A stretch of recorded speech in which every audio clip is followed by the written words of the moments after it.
Hey everyone, so here we are at the end of December.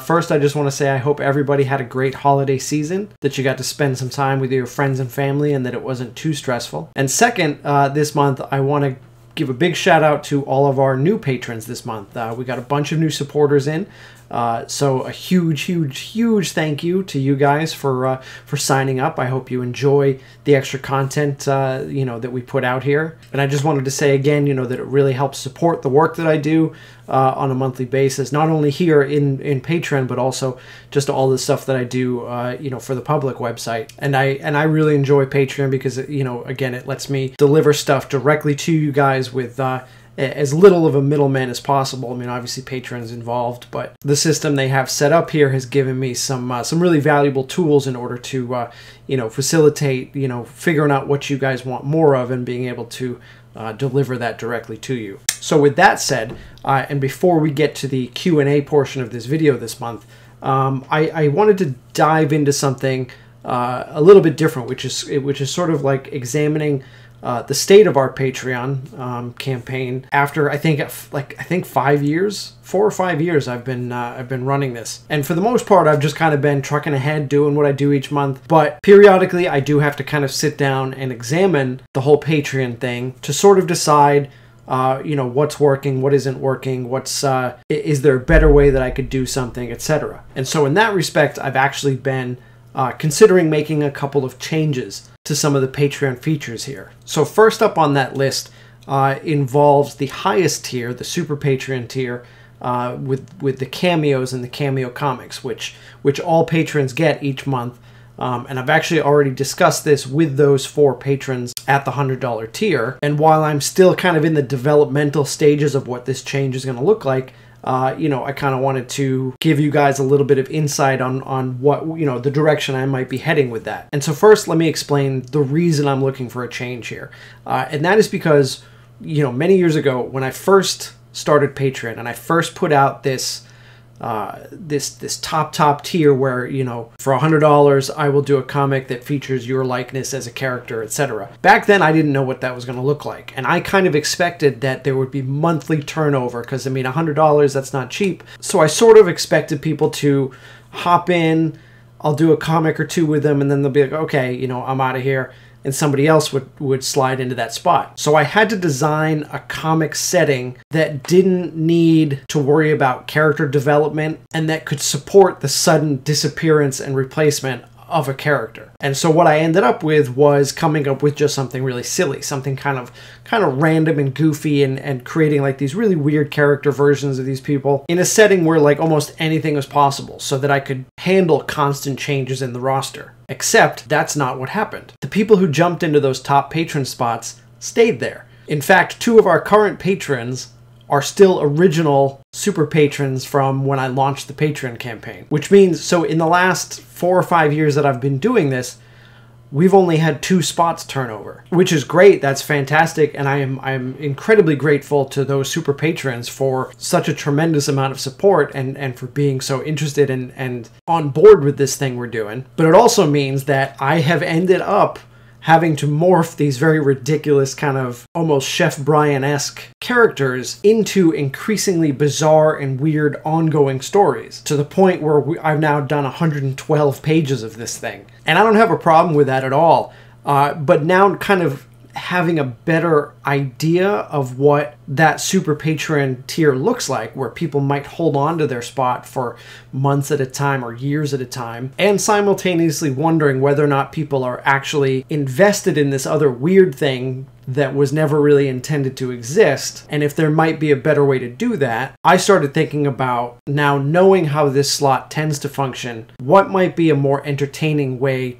to use that cameo spot. And so like I said, I've already kind of run this by the super patrons super quick, so they know this is a thing that might be happening. Nothing is set in stone. I'm still developing this thing. I don't have all of the details. It's just something, like I said, I'm kind of spitballing, and I'm gonna let you guys in on the thought process. So this isn't a thing that's gonna happen next month, but it might be a thing that we're gearing towards. And so here's the idea. because obviously for some reason I have to find a way to make everything in my life as complicated and crazy as absolutely possible. But so the idea is sort of to treat the comic, the storyline or the comic with these patron cameos almost like a game, like an RPG game. And so again, this is not fleshed out yet, but the concept is like, say, like an evil wizard has summoned 4 heroes and dumped them in a labyrinth or a dungeon that they have to try and fight their way through. Think of it maybe like a roguelike where, you know, or just a dungeon crawl where you're traveling from room to room, discovering treasures, fighting monsters, solving puzzles, that sort of thing. But in our case, the 4 heroes are represented by the 4 super patrons. And so the evil wizard mechanic kind of allows me to, if one of them were to die in the dungeon and I get a new super patron in, then, you know, boom, the wizard teleports in a 4th party member and everything continues. So that covers that mechanic. But how I'm kind of imagining this, and like I said, there are details that I'm mathing out here, but I would want there to be a degree of character creation for each of the cameo patrons. So what I'm thinking right now is that, and this is, and from a very basic standpoint here, we're not doing like a full like Pathfinder rule set, because that's insane. But like a very like streamlined sort of basic RPG where there's a few stats you can invest your points into. And then I'm also thinking, because obviously this has to be fun, I'm thinking of creating like these big lists of like bonuses and drawbacks. And so each patron will have to pick one at random from each column. So your character gets like this really cool perk, but also you have to take some kind of like downside. And again, just spitballing here, that could be like your arms are made out of wet noodles, or you suffer from spontaneous urination, or, you know, some sort of weird thing that messes your character up to make this kind of dungeon crawl more entertaining for everybody. And then basically what would happen is, you know, I would draw the comics setting up, let's say, for instance, the starting room. You know, there are a couple of doors, there's this, there's that, this is what you see, boom, these are your characters. And then those 4 super patrons would tell me what their character does, what they want their character to do. And then I'll take that information and I will draw the next set of comics based on that, but also throwing in the Dungeon Master shit that I do to fuck with them. And likewise, if there is if they enter a room with an enemy, we would do like a very basic initiative system, and then you know, back and forth attacks to see. And so here's a couple of other elements that I'm thinking of putting into play here, is that each character would have, say, like 3 hit points or something, 4 hit points, whatever. Maybe I base it off of one of the stats. If you take damage and you lose those health points, your character dies. You're out of the spot, and that lets somebody else pop in. So that might allow for a little bit more turnover in that patron spot, you know, to give more people an opportunity at it. But I also thought of making like an additional patron tier, kind of somewhere in between, also very limited, like maybe like one slot, 1 person per month or something like that.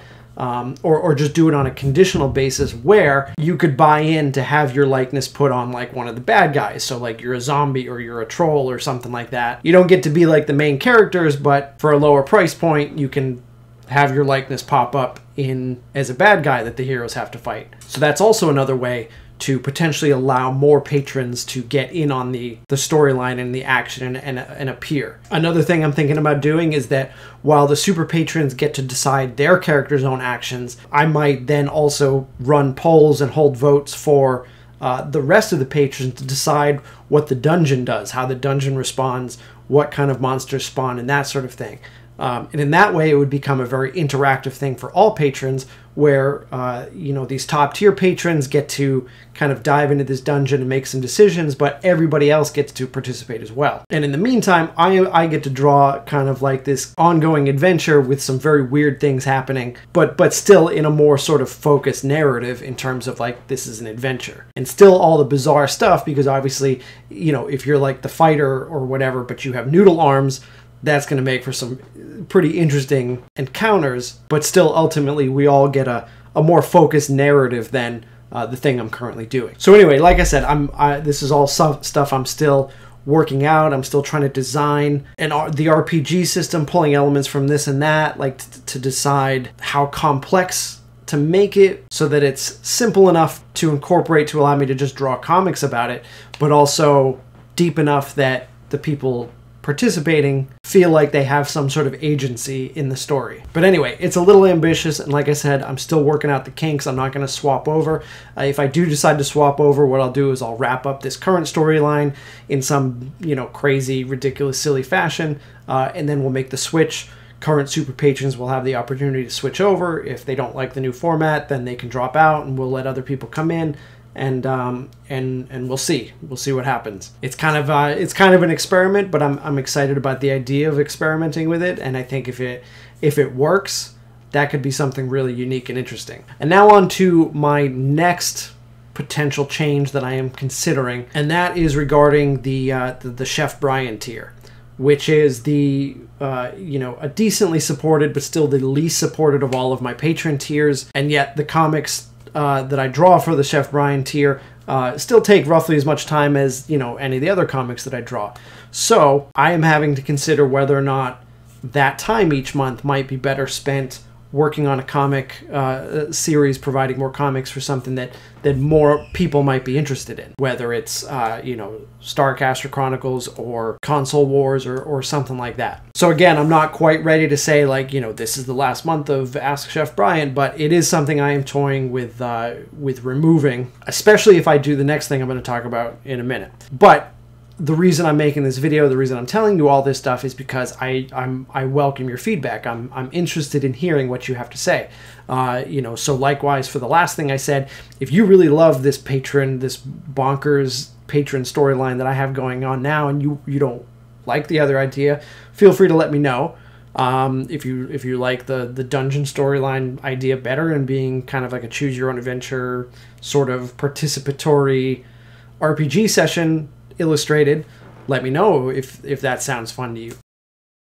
If you love your Chef Brian comic each month and you don't want to see it go away, let me know. I'll take that into consideration. But one of the reasons I was thinking about freeing up that that time each month is because I'm still trying to come to a decision about what I want to do with the Starcaster Chronicles. Obviously, I want to make more of it, and I'm trying to figure out how to do that with Patreon support to put out pages on a monthly basis. And the one thing that's been holding me back since I first started discussing that was this fear that we'll get going with it. We'll start an issue, for instance, and we'll have the support, and we'll get up to page, 13, and then the support will taper off, and I won't have enough money to pay the artist to do the pages. And now what do I have? I have half of an issue drawn by one artist, and then I have the choice of either stopping until we can get the support back up and I can pay this artist again.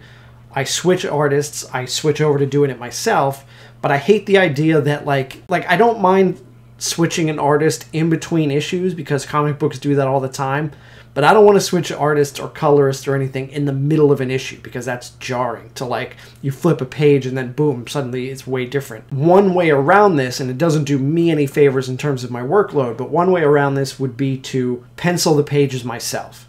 So I'm still investing the time into working on Starcaster pages as opposed to handing it off entirely to somebody else, which was the ideal. But if I can tighten up my pencils enough that I feel confident having somebody else ink them, at least I've saved that time. So I pencil them myself, and then that way the foundation of the artwork is still mine. It's consistent with the past 6 issues. It's still, I know that I can continually produce it, and then I pay an inker to go over that. That saves me time.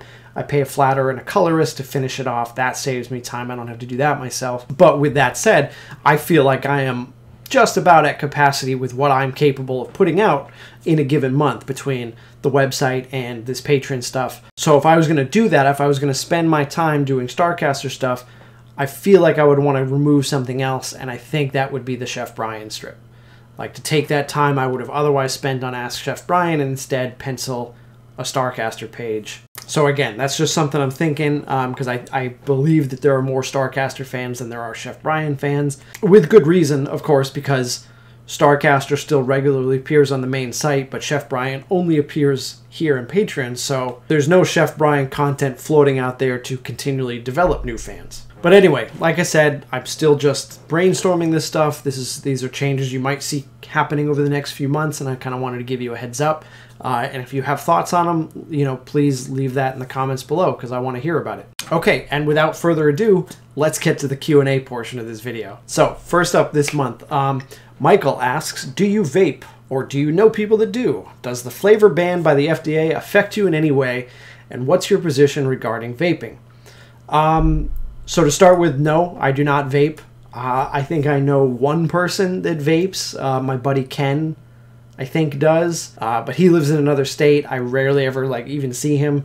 So I'm not around vaping. My opinion on vaping, I will be honest with you, I don't actually know enough about it to feel like I can form an informed opinion. I feel like, I guess based on what I do know about it from what I've seen and what I have been around it, I guess it is less obnoxious than actual cigarettes, being around people smoking actual cigarettes. But again, my concern would be from a health standpoint, is it actually any less bad for your lungs than smoking cigarettes? And if that's the case, does the ease of doing it and the taste and the flavor and all that stuff, would that actually encourage someone to vape more than they would smoke cigarettes, in turn doing more damage to their lungs, etc.? So again, but I'll be honest, I haven't done enough research on it yet. When my children are much older, if vaping is still a thing, I guess I will probably have to learn more about it. But right now, because it's not a thing that I do, it's not a thing people around me do. It hasn't been something I've had to typically educate myself about. Okay, Roderick asks, is there any chance of a Chef Brian t-shirt coming to the store next year? I would say there's a chance. I would be willing to at least put it up for a limited pre-order. I don't expect it would be something that would be popular enough that we would keep around, but I might be willing to, design something and put it up for the handful of fans that might want a new Chef Brian t-shirt or something silly like that. So I wouldn't rule it out. I will keep it in mind when I'm designing t-shirts to potentially come up with a new Chef Brian design. Steven asked a question really quick that I just want to address regarding my office tour, which I'm not ready to do this month because I'm still unpacking stuff and it's a mess, especially because I was doing wrapping for Christmas and stuff in here. So but when I do it, I will happily talk about the lighting and the design, because I did design this office from the studs. I wired it all myself. So definitely when I do that, when I'm ready to do that tour of the office, I'll talk about the trim, the lighting, the everything that went into it. And finally, Edward asked a question that I'm not entirely sure I'm understanding, so I'm going to do my best to answer it, to decipher it and answer this question. So Edward says, have there been things that you created as part of the comic world that you feel is expanded well beyond it now? Or feeling that your stories need to happen at certain times because of what was created before? And then he goes on to exclude Winterreanmas from this, because that would have been my first response there, is that obviously Winterreanmas has to happen at a certain time every year, and I feel like, things like that, holidays, sometimes I feel like, okay, I should mention that the holiday's happening or whatever. Winterreanmas definitely is something I try to time with, because we can't, it would be weird if in July I was like, okay, now we're doing our Winterreanmas storyline, because it's Winterreanmas I could say oh, it's Winterreanmas time in their world, in their timeline, but that would be weird. So I feel like in regards to other things, again, I'm trying to figure out exactly what you mean, but there are definitely things that, because I do a storyline, I feel like before I can move on to something else, I have to do this thing. Okay, to kind of dive into an answer here while also maybe skirting spoilers, Ethan's relationship with Emily that's currently happening in the comic. I kind of, I have an idea, I start that relationship and there's a place where I want that relationship to be, but in order to get there, there are certain points that we have to hit along the way in order for this to make sense. So I guess in that sense, there are things that have to happen in a certain order and at a certain time. Not time relative to our world or timeline, but before I can do this thing, I have to do these other things to set up this other thing. So I don't know if that's what you're talking about. So I don't know if that didn't answer your question. If you want to just follow up with me next month, I can try and clarify a little bit better. Okay, but that's it for this month. It was a long video this month. Again, just in closing, thank you to all of my existing patrons. Thank you all to all of my new subscribers. I hope you all enjoy being a patron, getting this extra stuff. I hope you're all excited for some potential new changes and new content coming in 2019. And we'll see you next month in the new year.